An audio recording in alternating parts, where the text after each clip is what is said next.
Are wedding expenses to be divided by both groom's and bride's family, or only by the groom's family?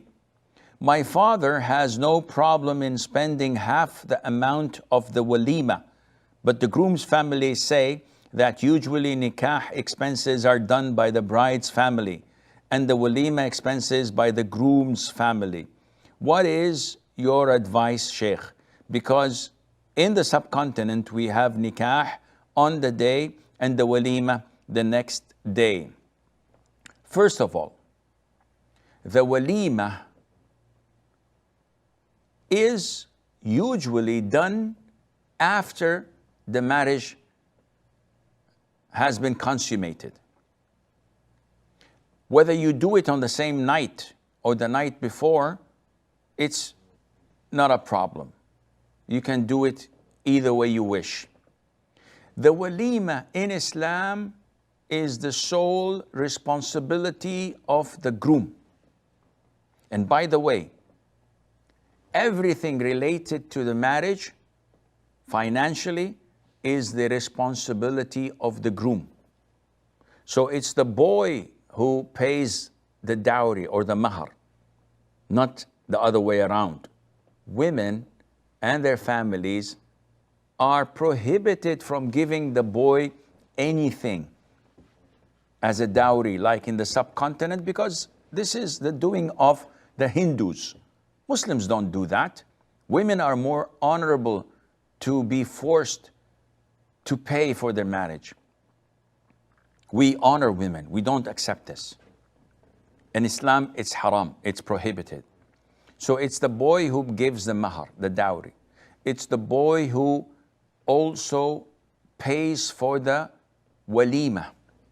Now, this is Islamic in the sense that I want to get married, I propose, I give the mahr, I get married, and I throw a small party.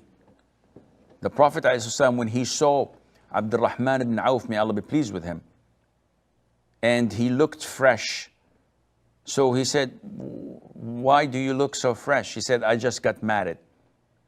He said, okay, in this case, throw a walima even by one sheep.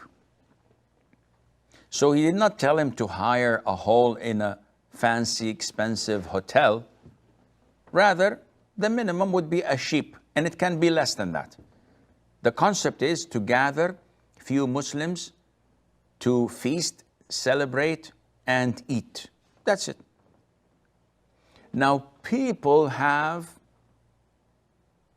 forced themselves into customs that are not part of Islam.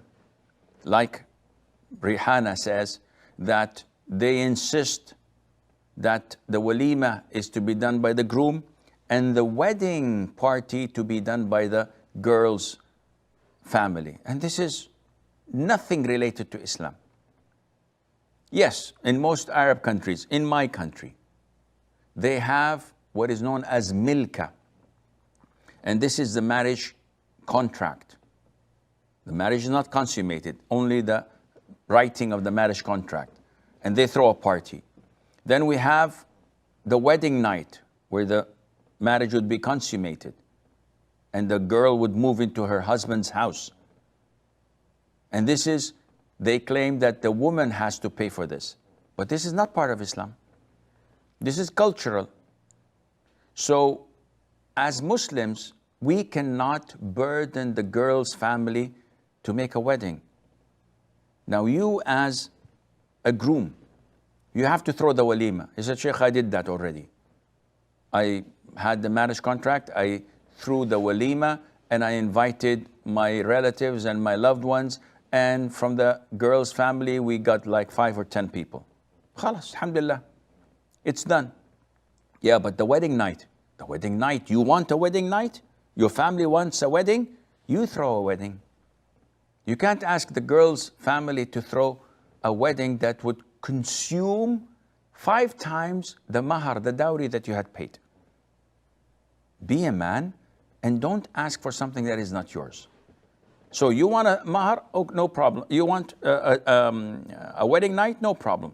But If you want to reach an agreement, for example, most people would say, yeah, we would like to have a wedding night for our daughter, but we would like to have it small and only for like 50 or 40 members of our family.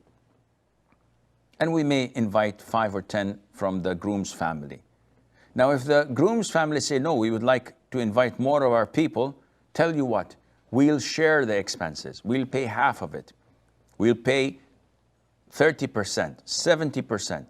Depends on the agreement, the mutual agreement between the two families, without one being forced to do something he does not want. And Allah Azza wa Jal